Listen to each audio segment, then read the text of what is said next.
I'm Olivia, a graduate student trying to make sense of a family drama that still haunts my nights. To really understand how everything fell apart, I need to take you back to where it all began, the day we lost Dad. I was 13 when it happened.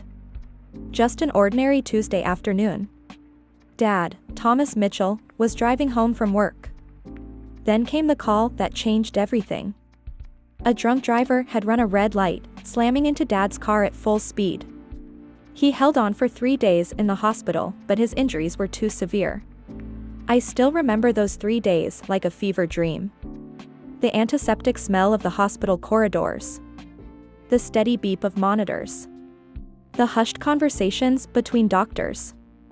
And Mom, Hannah, clutching Dad's hand, whispering, "Please, Thomas, don't leave us," over and over. After Dad died, Mom completely fell apart. I remember her sitting in my grandparents' living room, mascara streaking down her face as she declared, "I'll never marry again. There will never be another man like Thomas." My grandparents, Robert and Margaret, were incredible through it all. They let us stay in their house, made sure we had everything we needed. Mom didn't even have to work, they sent her money every month to take care of us. But that's when things started changing with Mom. It was subtle at first, so subtle I almost didn't notice. But as time went on, it became impossible to ignore how differently she treated me and my sister Emma. Back to school shopping was the first clear sign. Emma would get 5 new outfits, while I'd be told to make do with last year's clothes. "We need to be practical, Olivia," Mom would say, but then she'd buy Emma whatever she wanted. At dinner, Emma always got the bigger piece of chicken or the last cookie.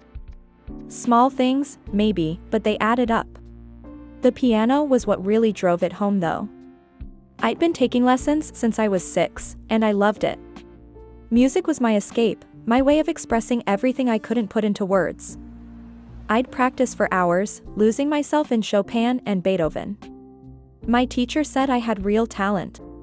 "Mom," I asked one evening, clutching the competition entry form, "there's a regional piano competition next month. The entry fee is $200. I'd been practicing the piece, Beethoven's Moonlight Sonata, for months. My teacher said I had a real shot at placing. Mom barely looked up from her magazine. "Oh honey, we just can't afford extra expenses right now." Her voice was dismissive, like she was swatting away an annoying fly.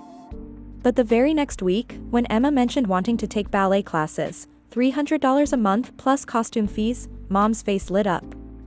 "Of course, sweetie. We need to nurture your talents."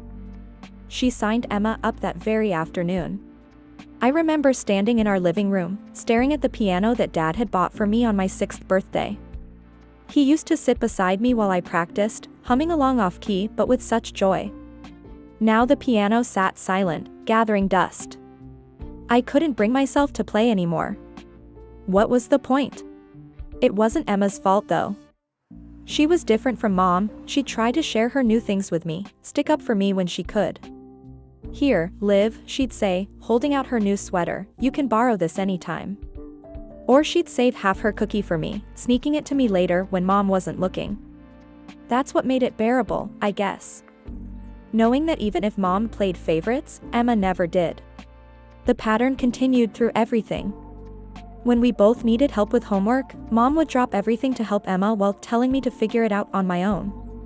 When we both achieved something at school, Emma would get taken out for ice cream for getting a B+, while my straight A's barely got a good job. Christmas was the worst. Emma would get a pile of presents, new clothes, books, toys, everything she'd asked for. I'd get maybe 1 or 2 things, usually something practical like socks or school supplies. "We need to be sensible with our budget," Mom would say, but then she'd hand Emma yet another beautifully wrapped package. Through it all, my grandparents watched with concern. They tried to make up for Mom's behavior in their own way.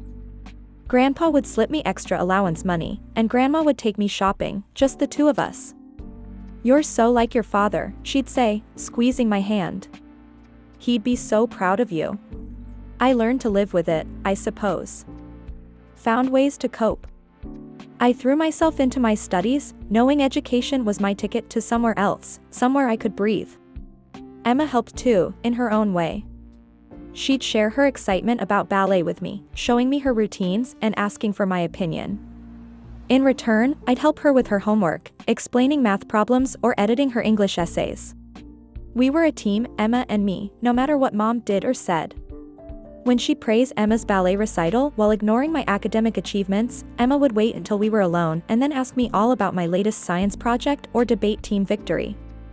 When Mom would fuss over Emma's slight cold while telling me to stop being dramatic about my flu, Emma would sneak into my room with soup and crackers. But living with constant rejection takes its toll. I developed a habit of making myself small, invisible.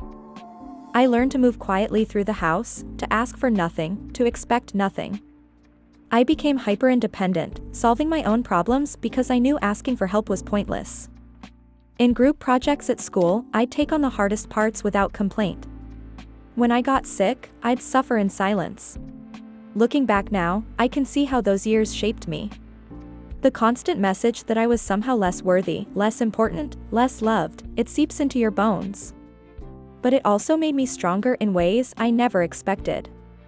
I learned to stand on my own feet, to trust my own judgment, to find worth in myself rather than seeking it from others. I was 16 when Emma turned 11, and that's when everything changed again. What started as routine blood work during a regular checkup turned into our worst nightmare. But that's another chapter of this story, one that would test our family in ways we never imagined. Emma's diagnosis changed everything. What started as a routine physical, something so normal we almost skipped it, turned our world upside down. I still remember sitting in the sterile hospital waiting room while the doctor explained everything to Mom. The words felt like they were coming from underwater: chronic kidney disease, treatment options, long-term care plans. Emma, my vibrant little sister who could light up a room with her smile and make anyone laugh with her silly ballet improvs, was suddenly a patient. Just like that, the sister who'd been my ally in our complicated family dynamic became the center of a medical storm. The diagnosis brought out a side of Mom I'd never seen before. She transformed into a medical expert overnight, spending hours researching treatments and talking to doctors. Her laptop screen constantly glowed with medical websites, support group forums, and research papers. Every conversation became about Emma's condition, her treatment plan, her prognosis. I tried to help in my own way. While Mom spent hours discussing treatments with doctors, I'd sit with Emma during her appointments. We'd play card games and make up ridiculous stories about the other patients we saw. We'd laugh together about the awful hospital food and make plans for all the things we'd do once she felt better. "When I get out of here," Emma would say, her face pale but her eyes bright, "we're going to have a massive pizza party. With extra cheese and every topping they have. Even anchovies?" I'd tease, wrinkling my nose. "Especially anchovies," she'd laugh, then wince as the movement pulled at her fore. Mom barely noticed I was there. She'd spend hours discussing Emma's treatment with the doctors, completely forgetting I was in the room. When she did acknowledge me, it was usually just to send me to get something for Emma or to tell me to be quieter. But I understood. Emma was sick. She needed the attention more than I did. The summer before I started college was a blur of hospital visits and medical terminology. I learned more about kidneys than I ever wanted to know. The doctors talked about creatinine levels, glomerular filtration rates, and immunosuppressive medications. Each term felt like another weight added to our family's shoulders. When acceptance letters started arriving, I felt torn. I'd gotten into several good schools, including one with a partial scholarship several states away. Grandma and Grandpa stepped in again, offering to cover the rest of my tuition and expenses. But the thought of leaving Emma made my stomach twist with guilt. "You have to go," Emma insisted when I visited her in the hospital, her voice firm despite her fragile appearance. "You can't put your life on hold because of me." Mom barely made it to my high school graduation ceremony. She was late because Emma had a doctor's appointment that morning, and she didn't even stay for pictures, rushing off to get Emma to another appointment. But again, I couldn't blame her. Emma's health had to come first. College was like stepping into another world. Suddenly, I was hundreds of miles away from the family drama, making new friends, taking interesting classes, and finally feeling like I could breathe. My roommate, Sarah, became the first real friend I'd had in years. She didn't know about my family situation at first. I'd gotten good at keeping that part of my life private. I called Emma and my grandparents regularly, sharing stories about my classes and campus life. Emma would tell me about her treatments and how she was feeling, always trying to keep things light despite the dark circles under her eyes that I could hear in her voice. Grandma and Grandpa kept me updated on everything happening at home. Mom rarely called. When she did, it was usually to tell me about Emma's latest test results or to remind me to call my sister more often. She never asked about my classes or how I was doing. But that was okay. I was used to it by now. I was in the middle of my junior year when everything fell apart. It was just after midnight when my phone rang, Mom's number lighting up the screen. My stomach dropped. She never called this late. Olivia, her voice was raw, hysterical. Emma's in the hospital. Her kidneys, they've completely failed. She's on dialysis. You need to come home right now. The next morning was a blur of emails to professors and rushed packing. I managed to get a leave of absence approved and booked the first available flight home. As the plane took off, all I could think about was Emma lying in a hospital bed, waiting for me to come home. Mom was waiting for me at the airport, pacing back and forth at the arrivals gate. She looked like she hadn't slept in days. Her hair was messy, her clothes wrinkled, and there were dark circles under her eyes. As soon as she saw me, she grabbed my arm and started pulling me toward the parking lot. The entire car ride home was filled with Mom's endless stream of words about Emma's condition, how pale she looked during dialysis, how much weight she'd lost, how she could barely eat because the medications made her nauseated, how the needles left bruises on her arms. Each detail felt like a knife twisting in my gut. She's so weak, Olivia, Mom kept saying, her knuckles white on the steering wheel. My baby is suffering so much. The dialysis is keeping her alive, but it's not a solution. She needs. Mom suddenly fell silent as we pulled into our driveway. She turned off the engine but didn't get out of the car. Instead, she turned to face me, and I saw something change in her expression.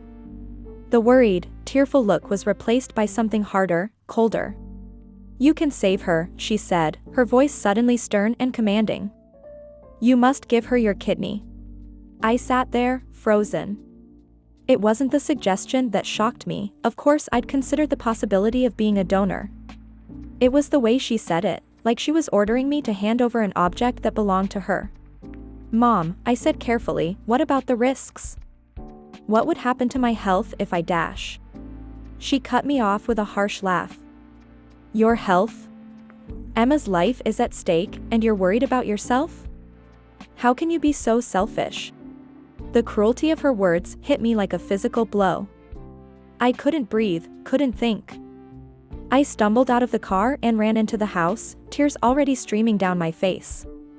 Behind me, I could hear Mom shouting, but I couldn't make out the words through the roaring in my ears. I locked myself in my old bedroom and collapsed onto the bed. I cried all night, muffling my sobs in my pillow so Mom wouldn't hear them and start yelling again. My mind kept spinning with questions. Did I even have a choice? What would happen to Emma if I said no? What would happen to me if I said yes? Would Mom ever forgive me if I refused? When I finally came down for breakfast the next morning, Mom was sitting at the kitchen table, calmly drinking her coffee like nothing had happened.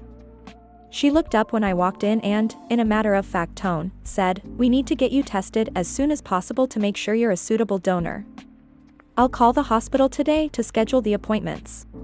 Mom, I gripped my coffee mug tightly, trying to keep my voice steady. I haven't decided yet about giving Emma my kidney. The silence lasted only a moment before Mom exploded. She slammed her coffee mug down so hard that hot coffee splashed across the table. You haven't decided? She screamed, her face turning red. What is there to decide? Your sister is dying. I flinched as Mom stood up, her chair scraping against the floor. Mom, please dash. Don't you mom me, you selfish, heartless girl. She was pacing now, gesturing wildly. You want to kill your sister. You want her to die so you can have all the attention for yourself. She grabbed a dish from the counter and threw it into the sink. The sound of shattering porcelain made me jump. You're going to murder your own sister because you're too selfish to help her. I couldn't take it anymore. My hands were shaking so badly I could barely function, but somehow I managed to run upstairs to my room. I grabbed my still-packed suitcase and stuffed in a few more things from my dresser while Mom continued screaming from downstairs. You get back here. We're not done talking about this. But I was done. I ran down the stairs, past my raging mother, and out the front door. I could hear her following me, still shouting about how selfish I was, how I was killing my sister, how I was a horrible daughter. I just kept running until I couldn't hear her anymore. My grandparents' house was only a few blocks away. Grandma opened the door before I even finished knocking. Sweetie, what's wrong? She pulled me into a hug as I burst into tears again. Grandpa appeared behind her, his face concerned. They sat me down in their cozy living room, the same room where we'd spent so many happy moments as a family. Grandma made hot chocolate, not the instant kind, but real hot chocolate with melted chocolate and warm milk, just like she used to make when I was little. Through tears and shaking hands wrapped around the warm mug, I told them everything. About Mom's demand for my kidney, her cruel words, her rage when I said I needed time to think. Of course we knew about Emma's condition, Grandpa said softly. We've been helping with her medical bills. But this. He shook his head. Sweetheart, Grandma took my hand, this has to be your decision. Nobody, not even your mother, has the right to demand something like this from you. It's your body, your choice. My phone kept buzzing in my pocket. Mom's name flashed on the screen over and over, accompanied by a stream of text messages. Get tested immediately. Your sister needs you. Stop being so selfish. I can't believe you're doing this to your own sister. I turned off my phone. The next morning, we were sitting at breakfast when we heard the front door slam open. Mom burst into the dining room like a hurricane, her hair wild, her eyes blazing. You're coming home right now, she demanded, pointing at me. We're going to the hospital to get you tested. She's your daughter too, Grandma said, putting her arm around my shoulders. You can't force her to give up a kidney, even for Emma's sake. The hell I can't. Mom's voice reached a new pitch of hysteria. She turned to me, her eyes cold and hard. If you don't do this, you're dead to me. Do you understand? You won't be my daughter anymore. Before anyone could respond, she spun around and stormed out, slamming the door so hard that Grandma's china cabinet rattled. The sound of her car engine revving and tires screeching on pavement echoed through the sudden silence. That afternoon, I decided to visit Emma in the hospital. The nurse at the station handed me a surgical mask, making me sanitize my hands thoroughly before leading me to Emma's room. Walking into that sterile hospital room was like stepping into another world. The steady beep of monitors filled the air, and tubes seemed to connect my sister to every machine imaginable. Emma looked so small in that big hospital bed, but her face lit up when she saw me. Olivia. Her voice was weak, but her smile was as bright as ever. You came. I carefully sat in the chair beside her bed, trying not to disturb any of the tubes or wires. Of course I came, squirt. Someone has to make sure you're not driving the nurses crazy. We sat there for a while, talking about nothing and everything, her favorite nurse, my college classes, the terrible hospital food. Then her expression turned serious. Mom told me, she said quietly, about asking you to be my donor. I felt my throat tighten. Emma, no dash. Listen, she reached for my hand, her fingers cold against mine. I would never ask you to do that. It has to be your choice, Olivia. Only yours.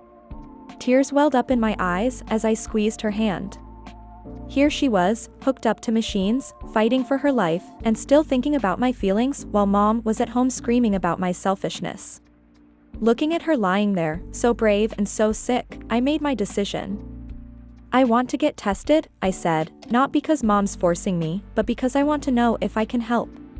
When Mom found out about my decision to get tested, it was like the past few days never happened. She rushed to hug me, crying and saying, "You're doing the right thing, Olivia." The right thing.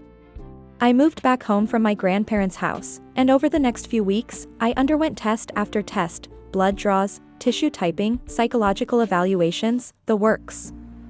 Mom was suddenly sweet as pie, making my favorite meals and asking about my day. It was like having the mother I'd always wanted, but somehow that made it even worse. Finally, after what felt like endless waiting, the doctor called us in to discuss the results. Mom and I sat in his office, the desk between us covered with papers and test results. He adjusted his glasses, looking uncomfortable. "I'm afraid I have some unexpected news," he began, shuffling through the papers.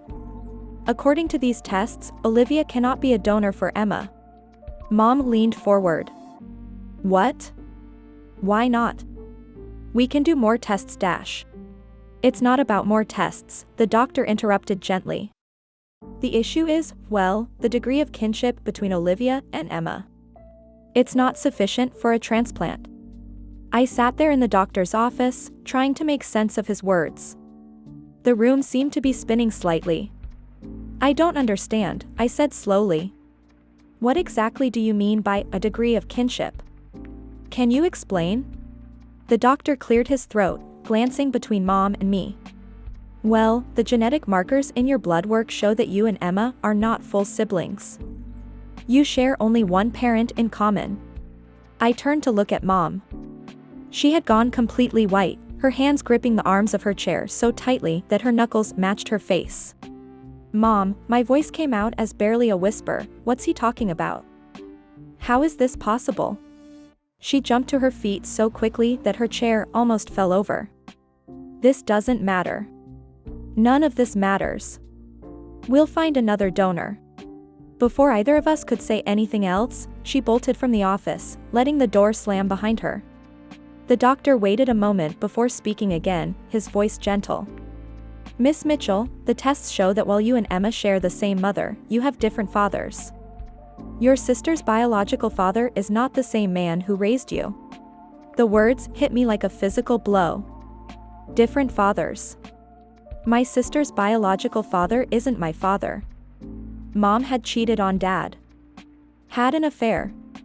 Got pregnant with Emma while married to my father. The drive home was a blur. I don't even remember getting in my car or navigating the familiar streets. When I walked into the house, I found Mom sitting at the kitchen table, a bottle of brandy and a half-empty glass in front of her. "We need to talk," I said, my voice shaking. "About how you cheated on Dad. About how you betrayed him." She took another swig from her glass, not even bothering to look at me. "It's none of your business. And anyway, what difference does it make now? You're useless, you can't even help your sister." I stared at her in disbelief. "My business? Dad was my father, and you cheated on him. You had an affair and got pregnant with Emma. This is all your fault. If you hadn't cheated, if Emma had the same father as me, I could have helped her." The sound of the slap echoed through the kitchen before I even registered that Mom had moved. My cheek burned where her hand had struck me, and I stood frozen, watching as she stormed up the stairs. To my room.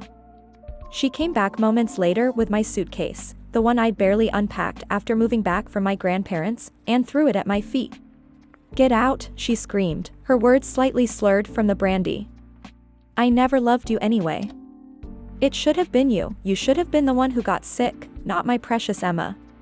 I stood there, my hand still pressed against my stinging cheek, as her words sank in. "Never loved me. Should have been me." The truth I'd always suspected, finally spoken out loud. Without a word, I picked up my suitcase.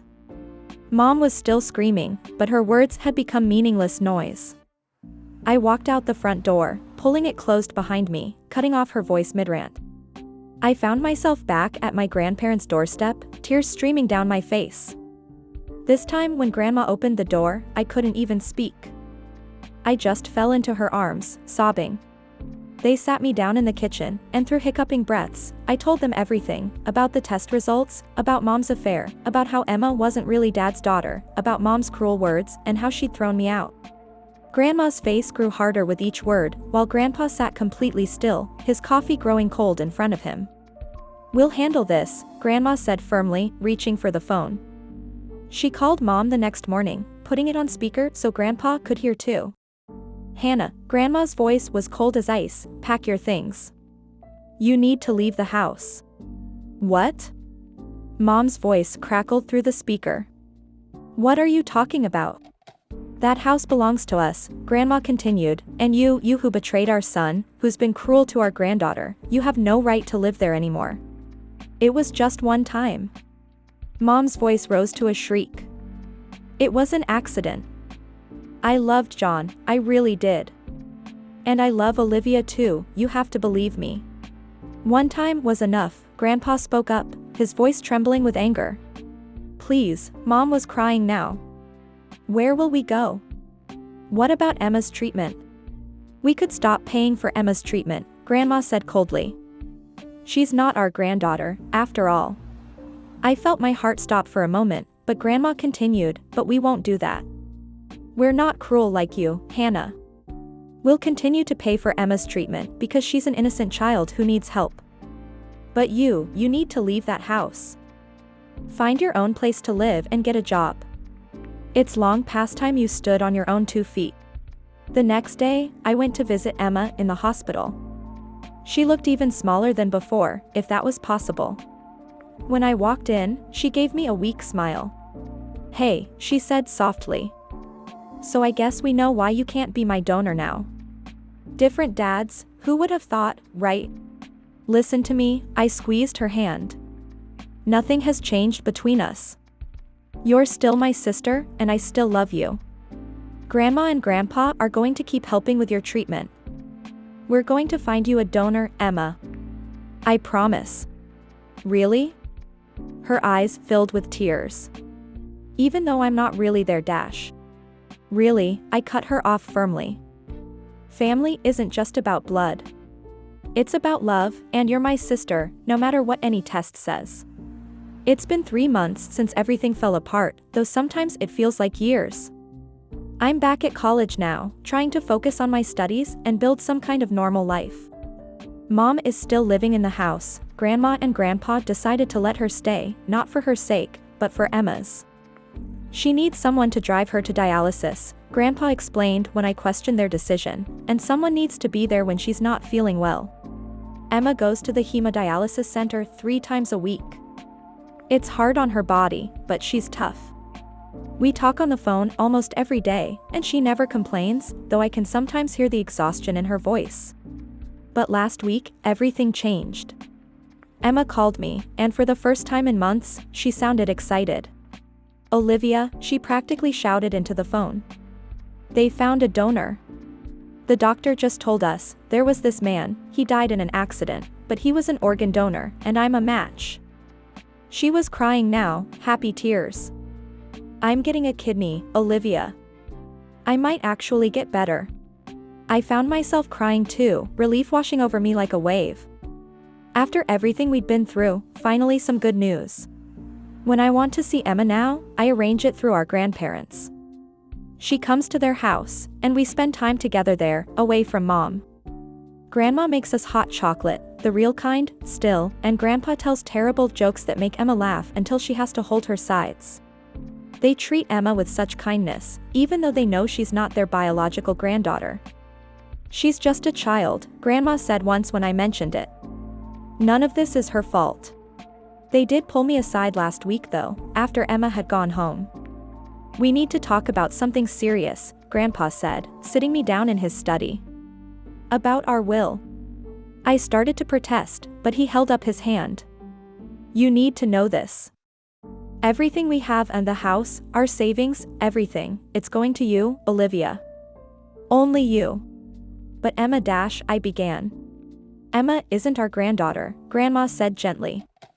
However, once it's yours, you can do whatever you want with it. If you want to share with your sister, that will be your choice.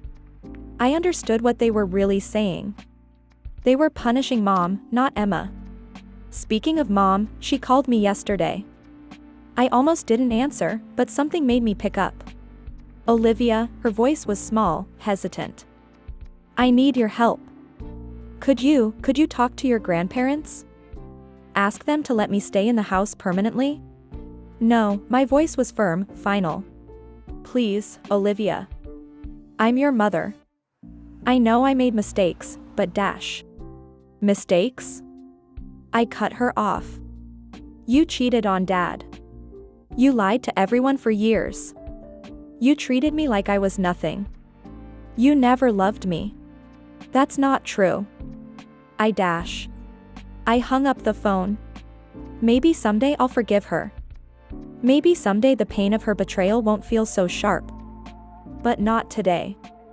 Today, I'm focusing on Emma's upcoming transplant, on my studies, on building a life that isn't defined by my mother's choices.